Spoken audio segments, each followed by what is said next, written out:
Aujourd'hui, nous parlons de l'un des saints connus en France. Il s'appelait Martin de Tours. Il a vécu de 316 à 397, donc à la fin du IVe siècle. Et c'est l'une des figures religieuses majeures du IVe siècle en Gaule, qui s'appelait la Gaule à l'époque. Il y introduit le monachisme, une pratique venue d'Orient, en fondant le monastère de Ligugé, avant de devenir évêque de Tours, capitale de la troisième Gaule lyonnaise, en 371. Il a acquis de son vivant une réputation de sainteté et se serait comporté au cours de son épiscopat comme s'il était moine, vivant dans la pauvreté et les privations, contrairement à l'habitude du haut clergé et des autres évêques de l'époque. Sulpice Sévère relate même que Martin aurait été proclamé évêque à son corps défendant, porté par la foule. À sa mort, sa sépulture devint un haut lieu de pèlerinage pour l'Europe entière, et sa popularité en Gaule conduisit les rois mérovingiens et carolingiens à en faire l'un de leurs saints patrons. L'un des épisodes les plus célèbres de sa vie est celui dit de la charité de Saint-Martin, qui nous est rapporté par Sulpice Sévère au IVe siècle dans sa Vita Martini.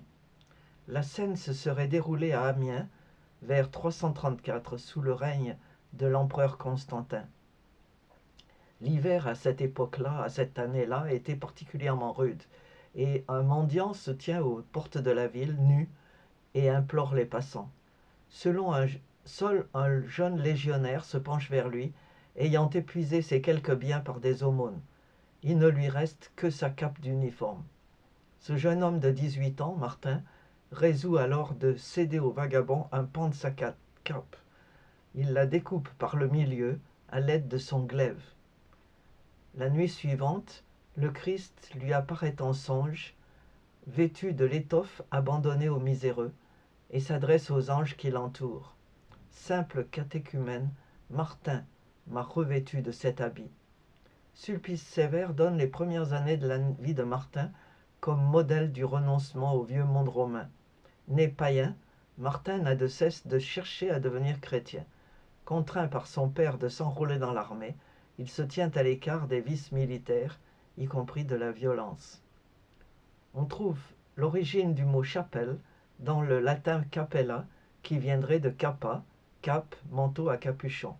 Les morceaux de la cape de Saint-Martin, ou réputée telle, qui étaient conservés par les souverains carolingiens dans leur palais d'Aix, auraient en effet donné son nom à la salle qui les abritait, capella, qui est un diminutif de capa, donc petite cape. Le terme se serait ensuite diffusé dans toute la chrétienté. Selon la tradition, une abbaye a été fondée sur cet endroit, par-dessus la chapelle datant du 5e siècle. Et donc c'est une information qui a été donnée par la Bibliothèque de France dans sa collection Capella.